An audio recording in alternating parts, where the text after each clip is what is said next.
इस कार्यक्रम के प्रायोजक कृषि एवं किसान कल्याण मंत्रालय एवं कृषि सहकारिता एवं किसान कल्याण विभाग।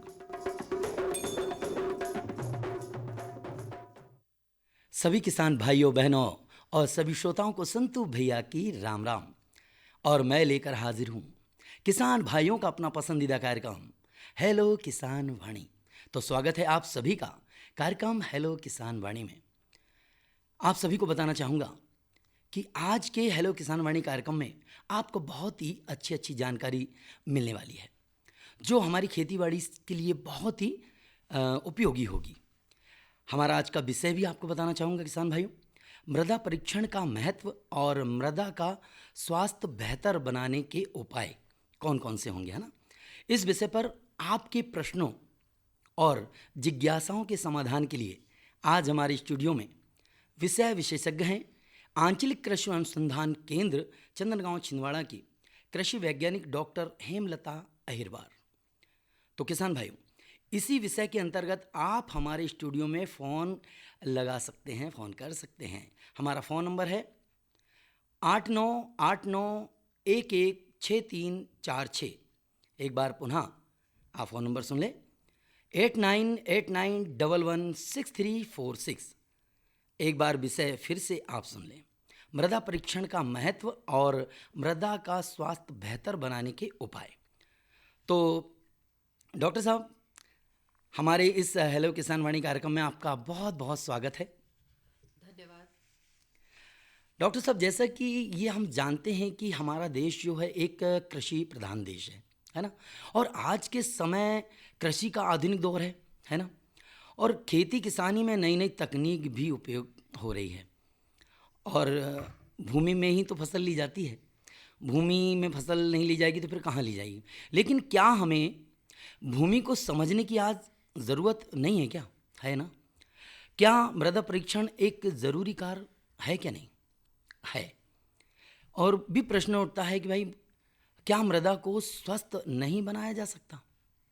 इन सभी प्रश्नों में एक प्रश्न जो बनता है वो हम आपसे जानना चाहेंगे कि हमें आप ये बताएं कि मृदा परीक्षण के महत्व के बारे में बताएं।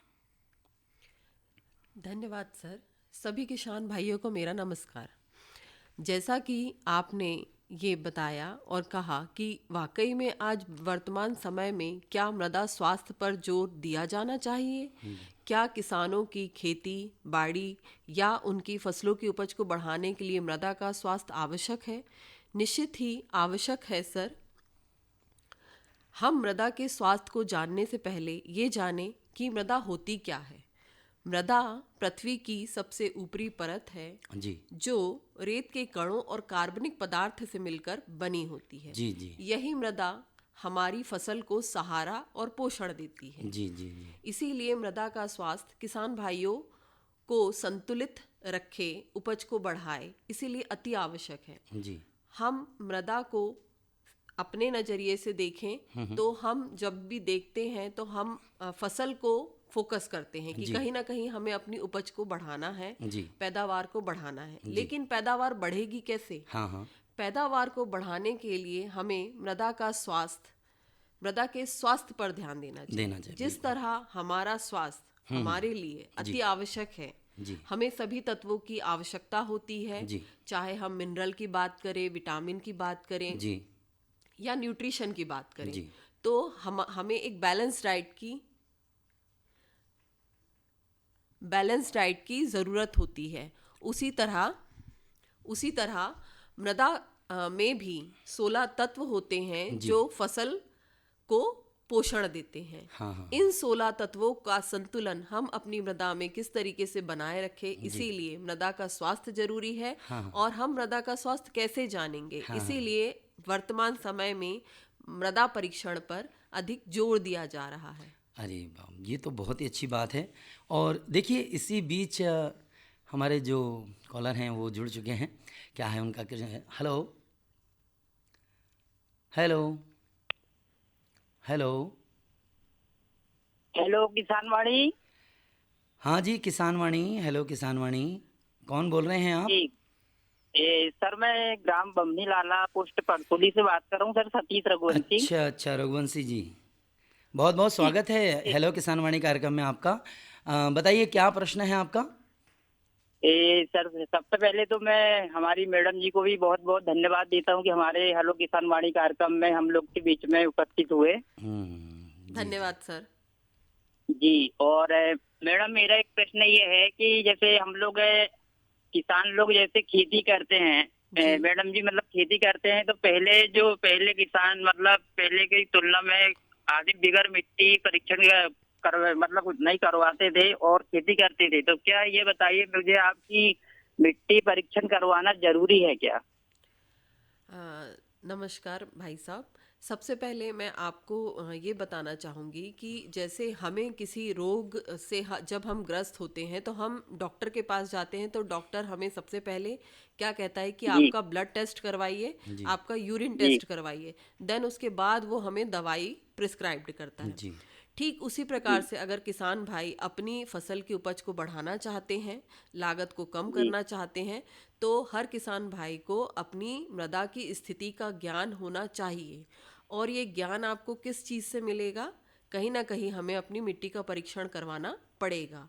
हम जब अपनी सॉइल का, मृदा का टेस्ट करवाते हैं तो हमें ये पता चलता है कि जो हमारी मृदा है उसमें किन किन तत्वों की कमी है, कौन से तत्व अधिक हैं, और हमें अपनी जो फसल हम लेते हैं उसमें हम जो तत्व दे रहे हैं उन्हें हम किस संतुलन और किस अनुपात में मृदा में दें। जी जब तक आप जो उर्वरक अपनी खेती में निरंतर अप्लाई कर रहे हैं, दे रहे हैं, आपको उनका संतुलन नहीं ज्ञात होगा तो कहीं ना कहीं आप अनबैलेंस्ड फर्टिलाइज़र का यूज़ करते चले जाएंगे जी और निश्चित ही आप मृदा का स्वास्थ्य निरंतर घटता जाएगा। जी जी तो इसीलिए हर 3 साल में एक बार हमें निश्चित ही अपनी मृदा का टेस्ट करवाना चाहिए, परीक्षण करवाना चाहिए, जिससे हमें पता चले और हम उर्वरकों का एक संतुलित अनुपात लेके अपनी फसल की उपज बढ़ाएं। बिल्कुल। जी अ, थैंक यू मैडम। जी सतीश जी, आपकी जो समस्या थी, आपने जो जिज्ञासा व्यक्त की थी, शायद आपकी जिज्ञासा का समाधान हो गया होगा। जी मैडम बहुत अच्छी बात अभी सामने आई है कि 16 तत्व हमारी भूमि में होते हैं, जिसमें कुछ सामान्य होते हैं और कुछ सूक्ष्म होते हैं। तो इसके बारे में थोड़ा सा बताएं कि हम सामान्य को तो देख लेते हैं, जैसे एनपीके की बात करते हैं, है ना। उसके बाद सूक्ष्म जो होते हैं जी। वो हम लोग नहीं जान पाते, मगर टेस्ट के बाद जब तक मृदा का परीक्षण नहीं होगा तब तक हमें वो जानकारी नहीं होती। मिलेगी। बताइए आप थोड़ा। सर, जैसा कि आपने कहा, आपको ज्ञात है हमारी मृदा में 16 तत्व होते हैं जी और कहीं ना कहीं हमारी फसल की अधिकतम पैदावार, उच्चतम पैदावार के लिए ये 16 ही तत्व आवश्यक है। जी जी आज किसान भाई प्रमुख तत्व जैसे कि एनपीके, इनके बारे में सभी को ज्ञान है और ये निरंतर हम लोग अपनी सॉइल में अप्लाई करते आ रहे हैं। जी जी जी लेकिन पिछले कुछ वर्षों से हम देख रहे हैं कि जो हमारे मध्य प्रदेश की जो मृदा है ना, उस पे हम जिंक और बोरॉन जो सूक्ष्म तत्व हैं उसकी कमी हमको देखी जा रही है। जी। और हम अपने किसान भाइयों को इस प्रमुख तत्व जैसे नाइट्रोजन, फास्फोरस, पोटाश के साथ साथ जी जिंक और बोरान को भी अपने खेतों में अप्लाई करने की अनुशंसा कर रहे हैं। जी जी हम जिंक सल्फेट को 10 किलोग्राम प्रति एकड़ के हिसाब से हमने निर्धारित डोज दिया हुआ है, जिसको किसान भाई अगर निश्चित ही कंटिन्यू अगर उस अपने खेती में अप्लाई करे तो एक बैलेंस्ड अनुपात हम अपनी सॉइल में बना के चल सकते हैं। जी, इसके जी। अलावा भी बहुत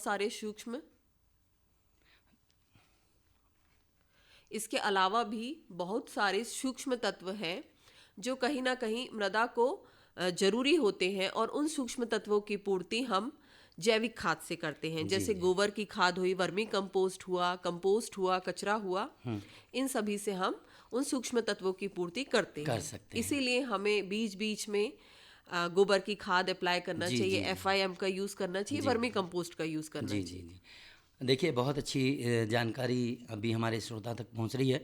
इसी बीच एक कॉलर जो हैं वो जुड़े हुए हैं। Hello hello hello. हेलो जी, नमस्कार जी, कहाँ से बोल रहे हैं, कौन बोल रहे हैं? नमस्कार सर जी, और मैडम को भी मेरी ओर से नमस्कार। मैं न्यूटन चिकली नंबर 11 से देवी शंकर गुप्ता बात कर रहा था सर। जी गुप्ता जी बोल रहे हैं। जी गुप्ता जी, बहुत बहुत स्वागत है आपका हेलो किसान वाणी कार्यक्रम में। बताइए आपके क्या प्रश्न है। सर मेरा ये सवाल था कि मृदा परीक्षण क्यों जरूरी है।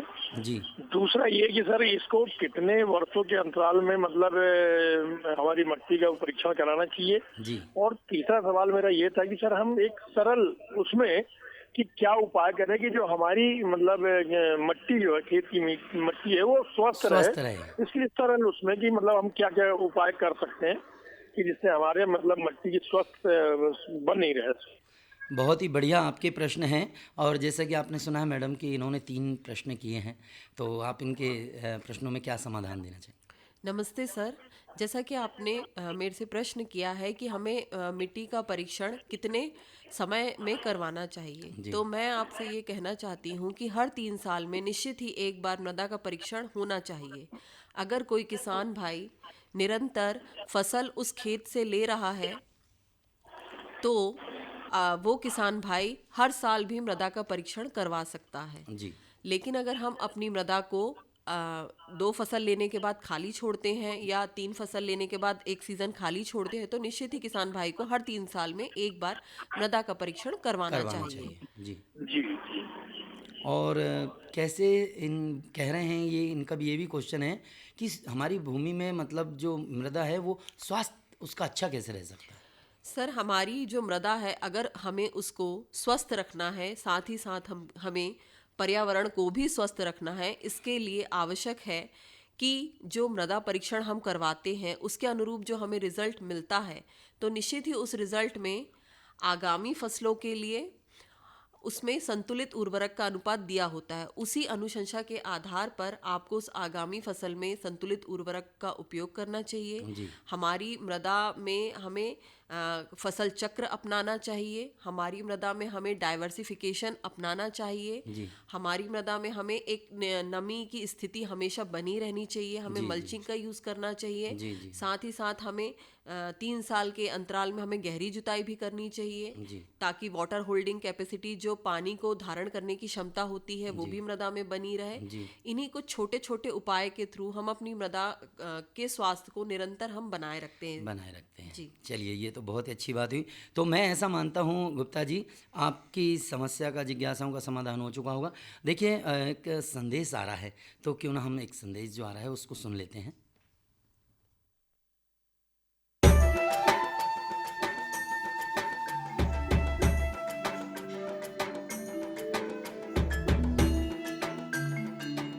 ये जो हरे भरे पेड़ और उन पर लगे गुच्छेदार फल दिखाई दे रहे हैं, ये वास्तव में हमारे किसान भाइयों के आर्थिक और सामाजिक जीवन में सुख समृद्धि के रंग भरने की क्षमता रखते हैं। ऑयल पाम की खेती से किसान सामान्य फसलों की तुलना में कम लागत एवं मेहनत से अधिक आय प्राप्त कर सकते हैं। इसके माध्यम से किसान खाद्य तेलों का उत्पादन बढ़ाकर देश के विकास में अपनी भागीदारी सुनिश्चित कर सकते हैं। लेकिन ये सब कैसे संभव है, आज इसी के बारे में बताएंगे अपने किसानों को। ऑयल पाम एक बहुमुखी तेल है जिसके कई अलग अलग गुण और कार्य हैं जो इसे बेहद उपयोगी और व्यापक रूप से इस्तेमाल किया जाने वाला बनाते हैं। ऑयल पाम के फल से सबसे अधिक तेल प्राप्त होता है। प्रति हेक्टेयर 20 से 25 टन फलों की उपज देने वाले इसके पेड़ परिपक्व होने के बाद लगभग 30 साल तक फल देते रहते हैं। यही नहीं, इन पेड़ों के बीच अंतर्वर्ती फसलें उगाकर किसान दोहरी आय भी प्राप्त कर सकते हैं। इसके अतिरिक्त सरकार की ओर से भी इसकी खेती के लिए काफी सहायता उपलब्ध करवाई जाती है। भारत सरकार की ओर से 2021-22 में खाद्य तेलों पर राष्ट्रीय खाद्य तेल मिशन, तेल palm national mission on edible oils, oil palm NMEO-OP की शुरुआत की गई। इसके अंतर्गत किसानों को ऑयल पाम की पौध सामग्री, अंतर्वर्ती खेती एवं रखरखाव, ड्रिप सिंचाई, डीजल, बिजली, सोलर पंप सेट, बोरवेल, फल कटाई उपकरणों एवं पुराने पौधों की पुनः रोपाई के लिए सब्सिडी प्रदान की जाती है। इस मिशन के अंतर्गत किसानों को 1 से 5 लाख तक की राशि प्रति हेक्टेयर की वित्तीय सहायता उपलब्ध कराई जाती है। सरकार द्वारा ऑयल पाम की पौध सामग्री के लिए 20 से 29 हज़ार रुपये प्रति हेक्टेयर की सहायता मिलती है। इसके अलावा भी सरकार पहले 4 साल तक 42 हज़ार रुपये प्रति हेक्टेयर की सहायता अंतर्वर्ती फसल एवं रखरखाव के लिए भी मुहैया कराती है। इस मिशन के अंतर्गत ड्रिप सिंचाई के लिए 30 हज़ार रुपये प्रति हेक्टेयर की सहायता अतिरिक्त दिया जाता है। साथ ही किसानों के लिए फसल कटाई मशीन और ट्रैक्टर ट्रॉली की खरीद के लिए भी सहायता का प्रावधान है। कुछ किसानों के मन में ये शंका है कि ऑयल पाम के पेड़ों की सिंचाई के लिए अधिक मात्रा में पानी की आवश्यकता होती है। ये पर्यावरण के लिए ठीक नहीं है। कुछ ये भी कहते हैं कि ये धरती के उपजाऊपन के लिए भी हानिकारक हैं। किंतु जिन किसानों को ऑयल पाम की खेती से आज लाखों रुपए की वार्षिक आय प्राप्त हो रही है, उनका कहना है कि ये सारे संचय निराधार हैं। ऑयल पाम का खेती में धान और गन्ने से कम पानी लगता है। इसमें गवर्नमेंट का तरफ से ड्रिप सिंचाई के लिए पैसा भी दिया जाता है। मैंने 2015-16 से ऑयल पाम की खेती की है और इससे पर्यावरण को कुछ नुकसान है ही नहीं। और इनका जो पेड़ पौधा होता है, इनसे हम मल्चिंग भी यूज करते हैं और इनका यूज से हम काफ़ी सारा ज़मीन में नमी लेते हैं। और इनके अंदर इंटरक्रॉप जो है, जो कपास वगैरह लगाते हैं तो हम डबल गुण आय लेते हैं और अच्छा रहता है। ऑयल पाम की खेती के लिए मुझे सरकार ने पौधे सीडलिंग देते हैं। वो जब बड़ा हो जाता है, जो फल जो देता है, हर महीने सरकार उसी फल खरीदने के लिए एक रेट बना के देते हैं। वही रेट पे कंपनी खरीद लेते हैं। मैं काट के इकट्ठा कर देता हूँ, कंपनी उठा के लिए जाते हैं। ऑयल पाम के लिए सरकार उत्पादों की तत्काल खरीद करती है। साथ ही सरकार एक वायबिलिटी मूल्य भी घोषित करती है, ताकि यदि भाव अचानक गिर जाए तो उस अंतर का भुगतान सरकार किसानों को करती है। सच तो ये है कि ऑयल पाम की खेती हमारे किसानों को और अधिक समृद्ध और ग्रामीण अर्थव्यवस्था को और अधिक सशक्त बना रही है। आप भी इसकी खेती और सरकारी सहायता का लाभ उठाएं और अपनी आर्थिक स्थिति को बेहतर बनाएं।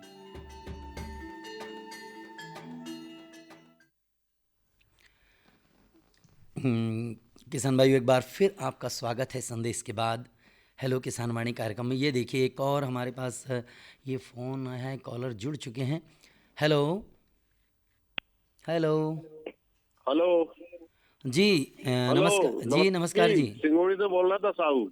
सिंगोड़ी से बोल रहे हैं आप साहू जी? भैया बहुत बहुत, और आपको भी और मैडम जी को भी नमस्कार। बहुत बहुत स्वागत है। हमारा भी, मेरी तरफ से भी नमस्कार, मैडम की तरफ से भी। मैं कह रहा था सर, जो विषय आपका आज मृदा परीक्षण के बारे में आप बता रहे हो, जी जी, खेती के बारे में, हम तो चाहते हैं कि हर 2-3 साल में एक बार हमारा मिट्टी परीक्षण हो। बिल्कुल। पर एक सिस्टम ये है कि हम यहाँ पे देते रिपोर्ट या मिट्टी देते हैं, हमको रिपोर्ट नहीं मिल पाती। जी जी जी, ये बात हमने अभी इस बार भी दिया 2025 में, अप्रैल में, मई में, तो मेरे को अभी तक रिपोर्ट नहीं मिली। इसके पिछले साल भी दिया तो रिपोर्ट नहीं मिली। ये हम लोगों को थोड़ी दिक्कत जाती, किसान लोगों को। जी सर। देखिए, बिल्कुल आपका कहना जो है, आप मिट्टी का परीक्षण के लिए आपने क्या लैब में ले जाके दिया होगा? चलिए, ऐसा लग रहा है कि उनका फ़ोन जो है कट गया है। तो मैडम, हम बात कर रहे थे मिट्टी के बारे में, मृदा के बारे में, और बहुत अच्छी अच्छी बातें जो हमने की है अभी, स्वास्थ्य के विषय में भी कि मिट्टी का स्वास्थ्य कैसा हो। अब जैसे कि एक श्रोता जो हमसे बात कर रहे थे कि मिट्टी परीक्षण के लिए उन्होंने कुछ नमूना लिया, किस प्रकार हम मिट्टी का नमूना ले लें, कहाँ कहाँ से कितनी मिट्टी ले लें और वो परीक्षण के लिए कहाँ ले जाएं, किसको टेस्ट के लिए दें, जिससे रिपोर्ट भी हमें बन के आ जाए, सॉइल हेल्थ कार्ड जो बनता है, बताएं हम। जैसा कि सर अभी मैंने किसान भाई का भी सवाल समझा, जाना, आपका भी सवाल समझा। मैं किसान भाइयों को बताना चाहूँगी कि किसान भाई अगर अपनी मृदा का परीक्षण करवाना चाहते हैं तो वो, जैसे उनका 1 हेक्टेयर का लैंड हम एक लेकर चलते हैं, उस 1 हेक्टेयर के लैंड में उनको सबसे पहले 6 से 8 जगह से मिट्टी का नमूना लेना है। उस मिट्टी का नमूना लेने के लिए उनको साइट सिलेक्शन करना होगा। हम वो 6 से 8 जो स्पॉट तैयार करें वो इस तरीके से हो कि हमारे उस 1 हेक्टेयर के लैंड को वो कवर करते हो। मतलब हमको पूरे 1 हेक्टेयर के लैंड से रैंडमली 6 से 8 ऐसे स्पॉट बनाने हैं जहाँ से हमारी मृदा का नमूना हम ले सकें। नमूना लेने से पहले हमें विशेष कुछ बातों का ध्यान रखना है।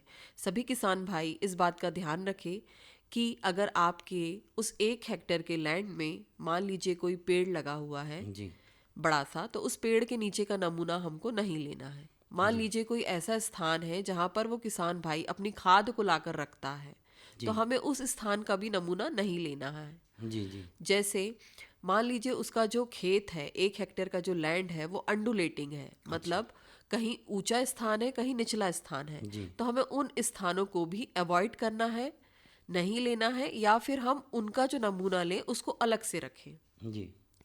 ऐसी कुछ बातों का किसान भाई ध्यान रखें। अब नमूना लेने के लिए मान लीजिए उसने एक स्पॉट का सिलेक्शन किया, उस स्पॉट से सबसे पहले उसको ऊपर की कंकड़ पत्थर मिट्टी सबको अलग करके लगभग 15 सेंटीमीटर गहरा वी शेप का या वी आकार का गड्ढा खोदना है। उस गड्ढे को खोदने के लिए वो आगर का यूज करें। आगर एक ऐसा उपकरण है जैसे हम खुरपी होती है, जस्ट लाइक वैसा ही आगर होता है। उस आगर से वो लगभग 15 सेंटीमीटर का गड्ढा ले, उस गड्ढे से वो मिट्टी को ले, उस आगर में 2 से 3 सेंटीमीटर पतली सी परत होनी चाहिए। जो जैसे हम मैंगो की स्लाइस निकालते हैं चाकू से, उसी तरीके से उस किसान भाई को मिट्टी की स्लाइस निकालनी है जो कम से कम 2 से 3 सेंटीमीटर मोटी हो।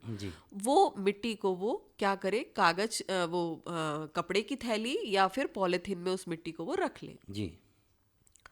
उस पॉलिथीन में वो उस 1 हेक्टेयर के लैंड की पूरी जानकारी डाल दे, जैसे कि उसमें किसान का नाम होना चाहिए, उसके खेत का रकबा होना चाहिए, किस गांव से लिया गया है होना चाहिए, ऐसी कुछ आवश्यक जानकारी उसमें वो होना चाहिए। देखिए बहुत अच्छी बात है।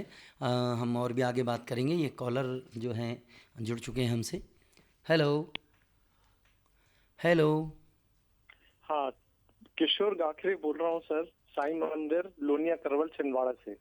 किशोर जी बहुत बहुत स्वागत है आपका हेलो किसान वाणी कार्यक्रम में। राम राम, आपको भी राम राम। जी राम राम आपको। मेरा ये है प्रश्न कि मेरे पास 5 एकड़ खेती है जी, और मृदा टेस्टिंग के लिए मुझे, जैसा कि आप उर्वरक की बात कर रहे हैं, तो किस समय पे करवाना चाहिए? जैसे मैंने उसमें खाद डाल चुका और खेती की तैयारी कर रहा हूँ जी, और किस भाग की और किस समय पे मुझे कराना चाहिए कि मुझे सही रिपोर्ट उसकी मिले? जी जी जी जी। किसान भाई, मैं आपसे अनुरोध करती हूँ कि जैसा कि अभी आपने अपने खेत में खाद डाल दी है और आप अगली फसल की तैयारी में हैं, आप इस समय अगर मृदा का परीक्षण करवाएंगे तो आपके जितने भी जो पोषक तत्व है वो कहीं ना कहीं अधिकतम श्रेणी में दिखाएंगे। मृदा को अगर हमें टेस्ट करवाना है तो सबसे उपयुक्त समय मार्च से अप्रैल के बीच का होता है। आप उस समय अपनी मृदा को लीजिए खेत से और टेस्ट करवाइए। उस मृदा में अगली और पिछली फसल की पूरी जानकारी दी हुई होती है। मान लीजिए आपके जो टेस्ट की रिपोर्ट आती है, जैसे कोई तत्व आपकी मृदा में अधिकतम दिखाता है, उस कंडीशन में आपको क्या करना है कि उस जो उर्वरक की अनुशंसा की गई है, जैसे मान लीजिए हम अपने मक्के में लेते हैं 100-60-40। अगर मृदा परीक्षण की रिपोर्ट में आपका नाइट्रोजन अधिकतम दिखाता है तो आपको जो 100 kg का आप जो डोज दे रहे हैं उससे आपको 25% कम लेना है। आप 75 kg डालें। क्यों? क्योंकि ऑलरेडी आपकी मृदा में वो चीज़ अधिकतम में है। आप उसको नहीं भी डालेंगे तो भी आप मक्के का उत्पादन ले सकते हैं, लेकिन आपकी जैसे जो प्रथम फसल होगी वो तो अच्छा रिस्पांस देगी, अच्छी उपज देगी, लेकिन कहीं ना कहीं जो अगली फसल होगी उसकी उपज धीरे धीरे कम होने लगेगी। तो हम मृदा में उन उर्वरकों का, पोषक तत्वों का संतुलन बनाए रखें। इसीलिए वो मृदा परीक्षण की जो रिपोर्ट आती है उस रिपोर्ट के हिसाब से जो अनुशंसित उर्वरकों की मात्रा होती है वही संतुलित मात्रा को लेकर अगर आप अपनी फसल में उर्वरकों का उपयोग करेंगे तो निश्चित ही आपको अच्छी पैदावार की प्राप्ति होगी, अच्छा रिजल्ट मिलेगा। जी जी मैडम, बहुत धन्यवाद, बहुत बहुत धन्यवाद। चलिए, मैं ऐसा मानता हूँ कि आपकी समस्या का समाधान हो चुका होगा। जैसे कि हम बात कर रहे थे कि हमें पूरा, आपने बताया, आप बात कर रहे थे कि उसमें जैसे नमूना एकत्रित कर लिया है उसमें पूरा हमें विवरण देना पड़ता है। विवरण देना बहुत ज़रूरी होता है ना। तो वो कहाँ उसको लैब में ले जाके दें या कोई वहाँ पे पहुँचे ग्रामीण क्षेत्र में तो उनको दें, वो कैसे करेंगे? सर, जैसे किसान भाई स्वयं अपनी मिट्टी को लेकर जो किसान कल्याण की लैब है छिंदवाड़ा में, वहाँ पे वो स्वयं जाके जमा कर सकता है। अच्छा। अगर मान लीजिए किसान भाई आने में असक्षम है, आ नहीं पा रहे हैं, तो जो उनके ग्राम के जो आरईओ कहना चाहिए ग्रामीण कृषि विस्तार अधिकारी होते हैं, जी। उनको किसान कल्याण की तरफ से हर वर्ष टारगेट्स दिए जाते हैं। उनको ये ऑब्जेक्टिव दिए जाते हैं कि आपको अपने गांव के हर किसान भाई की मिट्टी का परीक्षण करवाना है। तो वो उस मिट्टी के नमूने को उस ग्रामीण कृषि विस्तार अधिकारी को सौंप सकते हैं जी। और उस अधिकारी की जिम्मेदारी होती है कि वो हमारे किसान भाई के मिट्टी का परीक्षण करवा के उसको वो रिपोर्ट सौंप दे। इसके साथ ही साथ उसको उस रिपोर्ट को पूरा समझाए, बताए कि किस तरीके से उर्वरकों का उपयोग वो करें। जी। ये देखिए हमारी बात तो चलेगी, एक और कॉलर जो हैं वो जुड़ चुके हैं। हेलो जी सर, नमस्कार। जी नमस्कार सर, कहाँ से बोल रहे हैं आप, कौन बोल रहे हैं? जी सर, मैं अनिल मस्कोले बोल रहा था बिच्छू पठार से। मनीष जी भी है? जी जी जी जी, बताइए। आपने बहुत बहुत पहले तो स्वागत है आपका कार्यक्रम हेलो किसान वाणी में। मैडम साहब से मैडम जी से मैं पूछना चाहता हूँ कि मिट्टी परीक्षण के लिए कौन सा समय उपयोग होता है? जी जी जी। नमस्ते भैया, जैसा कि आपने मुझसे पूछा कि मिट्टी परीक्षण के लिए सबसे उपयुक्त समय कौन सा है। जैसे ही हम अपने रबी फसलों की कटाई करते हैं, मार्च से अप्रैल का महीना हमारी मिट्टी के परीक्षण के लिए उपयुक्त है। अगर मान लीजिए आप मार्च या अप्रैल में अपनी मिट्टी का नमूना नहीं ले पाए हैं, तो आप अन्य समय में भी अपनी मिट्टी का नमूना ले सकते हैं। अगर आप मान लीजिए बारिश के सीज़न में या ठंड के सीज़न में मिट्टी का नमूना लेते हैं, तब भी आप उसका परीक्षण करवा सकते हैं। बस आपको ये देखना होगा कि उस मृदा में अगर मान लीजिए नमी बनी है, तो उस नमी को हम अपनी मृदा को शेड में सुखा के दूर कर दें। आप निश्चित ही मृदा का परीक्षण करवा सकते हैं। जी जी। चलिए मनीष जी, बिल्कुल आपके समस्या का समाधान हो गया होगा। जैसे कि हम बात करें कि हमें गर्मी में जो होता है विशेष महत्व रहता है मिट्टी परीक्षण का। अभी जो हमारी बातचीत चल रही है, ये मौसम जो चल रहा है हमारा करीब का अंतिम दौर, और अब रबी का मौसम लगने वाला है, तो क्या कोई ऐसे हमारे किसान भाई हैं जो परीक्षण अभी करवा सकते हैं कभी? बिल्कुल सर, करवा सकते हैं। वो रबी में जैसे अभी जब फसलें लगने वाली है, उसके पहले वो उर्वरक को डालने से पहले अपनी जी, अगर मान लीजिए उसने उर्वरक डाल दिया है, तब तो वो जो मृदा का परीक्षण होगा उसका रिजल्ट हम सही नहीं बता पाएंगे। लेकिन अगर उसने तैयारी करी है, खेत की जुताई वगैरह करी है, तो वो अभी भी अपनी मृदा का नमूना लेकर और मृदा परीक्षण करवा सकता है। अच्छा, ये भी बहुत अच्छी बात है। देखिए, जैसे हमारे यहाँ मिट्टी जो है खेत की, उसमें अम्लीय जो है अधिक मात्रा में, क्या होगा? देखिए, हमारी जो मिट्टी होती है वो 3 उसमें कंडीशन बनती है या 3 उसके स्तर होते हैं। हम अपनी मिट्टी को एक तो अम्लीय मिट्टी कह सकते हैं, क्षारीय मिट्टी कह सकते हैं और एक उदासीन मिट्टी कह सकते हैं। अम्लीय मिट्टी का ये मतलब होता है कि कहीं ना कहीं उसका pH 7 से कम हो गया है। हमारी जो फसल है उसकी अधिकतम पैदावार हम उदासीन मिट्टी में मिलती है। ना मिट्टी अम्लीय होना चाहिए, ना ही क्षारीय होना चाहिए। अगर हमारी मृदा में अम्लीयता वाली समस्या देखने में आ रही है, तो हमें कहीं ना कहीं क्षारीय उर्वरकों का उपयोग करना चाहिए। अम्लीय मृदा को हमको न्यूट्रल कंडीशन में बनाने के लिए हमारी मृदा में चूने का उपयोग हम करते हैं, ताकि हमारा pH एक बैलेंस बना रहे। अगर मान लीजिए हमारी मृदा में क्षारीयता ज़्यादा है, तब हम उस स्थिति में अम्लीय उर्वरकों का उपयोग करें, जिससे हमारी मृदा में हम एक pH मान को सेट कर सके। सबसे उपयुक्त जो pH मान होता है वो 6.5 to 7.5 के बीच में हर फसल के लिए वो बेस्ट कंडीशन होती है। उपयुक्त निश्चित वो उस pH मान पे अधिकतम अपनी ग्रोथ कर पाती है। किसान भाइयों, 11 अक्टूबर 2025 को पूसा दिल्ली में प्रधानमंत्री श्री नरेंद्र मोदी द्वारा प्रधानमंत्री धन धान्य कृषि योजना एवं दालों में आत्मनिर्भरता अभियान का उद्घाटन किया जाएगा।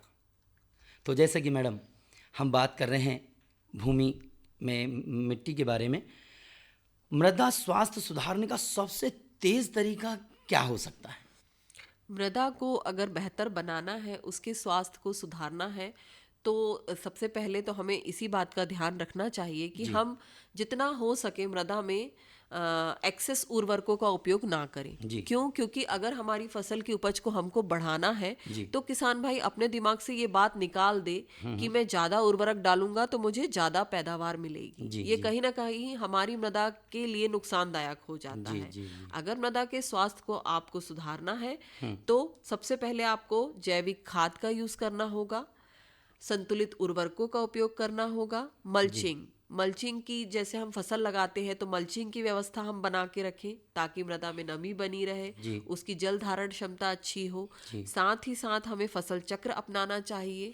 फसल चक्र से मेरा मतलब ये है कि आपने एक फसल लगाई है तो अगली फसल अब आपको दूसरी लेनी है। विविधता को हम बनाए रखें। विविधता को बनाने से जो होता है, जो विविधता जो होती है वो क्या करती है, हमारी मृदा में सूक्ष्म जीवों को, अलग अलग तरीके के सूक्ष्म जीव उस स्थिति में एक्टिव होते हैं, जी। वर्किंग कंडीशन में होते हैं, और वो कहीं ना कहीं हमारी मृदा में जो फिक्स्ड हो चुके न्यूट्रिएंट या पोषक तत्व होते हैं उनको वो उपलब्ध कराते हैं। जी। साथ ही साथ हम क्या करें, हमारे पीएच मान को संतुलित रखें, जल निकासी की व्यवस्था अच्छी करें, जी। और हम अगर इरिगेशन दे रहे हैं तो प्रॉपर इरिगेशन दें, जिससे एक्सेस इरिगेशन की कंडीशन में भी कहीं ना कहीं पोषक तत्व उसमें घुलनशील होके भूमि से शरण वाली समस्या हो जाती है। जी। तो इन कुछ बातों का अगर किसान भाई ध्यान रखे तो निश्चित ही वो, उसको मृदा परीक्षण की भी ज़रूरत नहीं पड़ेगी, वो कहीं ना कहीं स्वयं ही अपनी मृदा को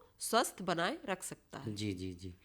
जैसे सूक्ष्म पोषक तत्वों की बात अभी हमने की थी कि 16 तत्वों में सूक्ष्म पोषक तत्व भी है, और जो एनपीके, इन 3 तत्व जो बहुत अधिक मात्रा में लेते हैं, मगर ये जैसे गंधक हुआ, कॉपर हुआ, जिप्सम हुआ, जो सूक्ष्म पोषक तत्व हैं, जिनकी मात्रा बहुत कम लगती होगी। जी, हम जैसे हमने पहले ही अपनी बात को शुरू करने से पहले ही बताया था जी।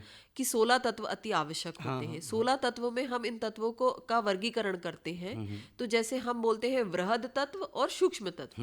वृहद मतलब जो ज्यादा मात्रा में हमारी फसल को जरूरत है, और सूक्ष्म पोषक तत्व जिनका कम अमाउंट में उपस्थित होना अनिवार्य है। जी, जी, जी। लेकिन ये सूक्ष्म पोषक तत्व की इतनी महत्वपूर्ण भूमिका होती है कि अगर एक तत्व की भी सूक्ष्मतमता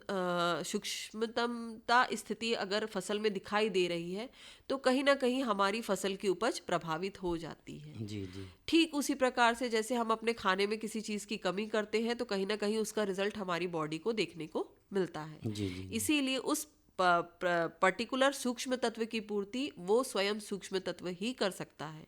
हम ये नहीं कह सकते हैं कि कोई एक सूक्ष्म तत्व की कमी हो और दूसरा हम बराबर रखें तो हमारा बैलेंस बन जाएगा। इसीलिए सूक्ष्म तत्व की बहुत महत्वपूर्ण भूमिका है। हर किसान भाई आज वर्तमान समय में सूक्ष्म तत्व की महत्वता को जाने, और साथ ही साथ जो हमारे मध्य प्रदेश की जो मृदा है उसकी स्थिति सूक्ष्मतम पोषक तत्व की दृष्टि से अगर हम देखें तो हमारा जिंक और बोरॉन, दो हमें पोषक तत्वों का विशेष ध्यान लेके चलना। जी, जी, जी, जी। ये तो हम बहुत अच्छी बात हमारे किसानों तक पहुंच रही है कि सूक्ष्म पोषक तत्व भी बहुत महत्व रखते हैं हमारी फसलों के लिए। अब जैसा कि देखें कि हमें फसल उत्पादन यानी दलहनी तिलहनी फसल भी हम लेते हैं, सब्जी वर्गीय फसल भी लेते हैं, फलों वाली फसल भी लेते हैं, फल बाग लगाते हैं, फूल भी लेते हैं। तो क्या इनकी मिट्टी जो रहती है क्या अलग अलग रहती है, क्या एक सी हल्की दोमट बालू जैसे हम ज़्यादा बोलते हैं? देखिए, मृदा के कई प्रकार होते हैं। अगर हम अपने दृष्टिकोण से देखें तो मृदा मुख्य रूप से अगर हम उसकी संरचना कैसे बनी है तो वो मुख्य रूप से 4 प्रकार की होती है। हम बोलते हैं सैंडी सॉइल जिसमें रेत की मात्रा ज़्यादा हो, सैंड की मात्रा ज़्यादा हो, सिल्टी सॉइल जिसमें सिल्ट का कंटेंट ज़्यादा हो, क्ले सॉइल और लोमी सॉइल। अगर हम फसल की दृष्टि से देखें जो लोमी सॉइल होती है वो हमारी फसलों के लिए सबसे उपयुक्त मृदा है, उसे हम कृषि मृदा कहते हैं। क्यों?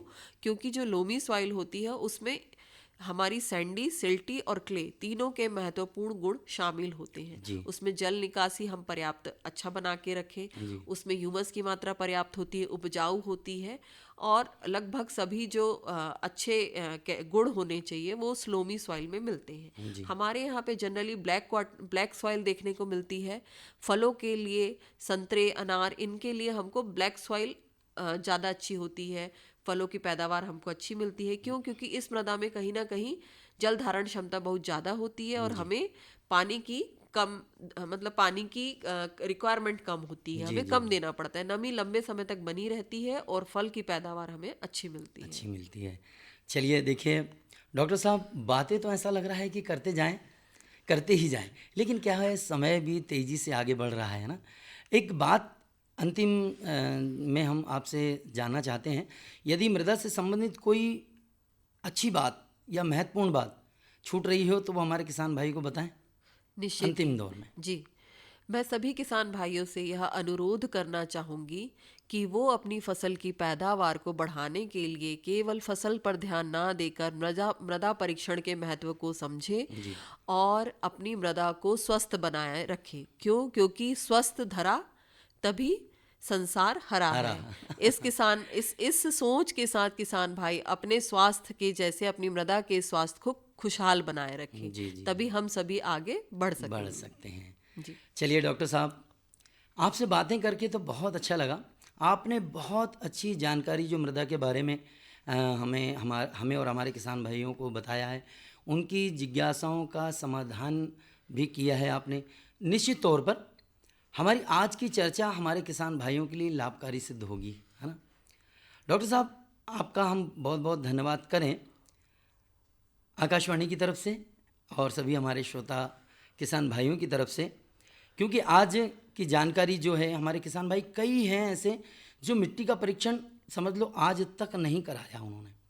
मगर क्या अभी जब हमारी चर्चा चल रही तो हमें ऐसा लगा कि अभी वर्तमान के समय भी हमारे कुछ किसान भाई ने जो मिट्टी परीक्षण नहीं कराया हो वो करवा सकते हैं। इसलिए हम ये आज की चर्चा लेकर अब किसान भाइयों के साथ में थे। तो हम आपका बहुत बहुत धन्यवाद करते हैं आकाशवाणी की तरफ से और सभी किसान भाइयों की तरफ से, आप हमारे स्टूडियो में आए। सर मैं भी बहुत बहुत आभार प्रदर्शित करती हूँ आपको। और सर मुझे इतना अच्छा मौका मिला, मुझे किसानों से रूबरू होने का मौका मिला और निश्चित ही कहीं ना कहीं ये जो आज हमने पहल की है मृदा परीक्षण की, ये किसान भाई अपने किसानी कार्यों में शामिल करेंगे, मृदा के महत्व को समझेंगे और निश्चित ही परिणाम अच्छे होंगे। जी। तो किसान भाइयों, ये था हमारा आज का फ़ोन इन कार्यक्रम हेलो किसान वाणी। आपको अच्छा लगा होगा, आप पत्र द्वारा ज़रूर हमें बताएं। किसान भाइयों, अब आपसे विदा लें उसके पहले आपको बताना चाहेंगे कि आज के कार्यक्रम में प्रस्तुति और संयोजन था दीपांकर तिवारी और अमोल सेंडे। तकनीकी सहयोग हमें मिला BR कड़वेकर जी का, अनिल कुमार सिंह, और प्रस्तुति सहयोग जो हमें दे रही थी हमारी बहन कीर्ति छजाने और अनिल सनोडिया जी। तो किसान भाइयों, वक्त हो चला है आपसे और कार्यक्रम हेलो किसान वाणी से विदा लेने का। चलते चलते आपको बताना चाहेंगे कि आज के हेलो किसान वाणी कार्यक्रम में हमारे मेहमान ये थे आंचलिक कृषि अनुसंधान केंद्र चंदनगांव छिंदवाड़ा के कृषि वैज्ञानिक डॉक्टर हेमलता अहिरवार जी। तो चलते चलते आप सभी से यही कहेंगे, आप स्वस्थ रहें, मस्त रहें, खुश रहें, अपना व अपने परिवार का ध्यान रखें। तो कहते हैं आप सभी से संतू भैया की राम राम, जय जवान जय किसान।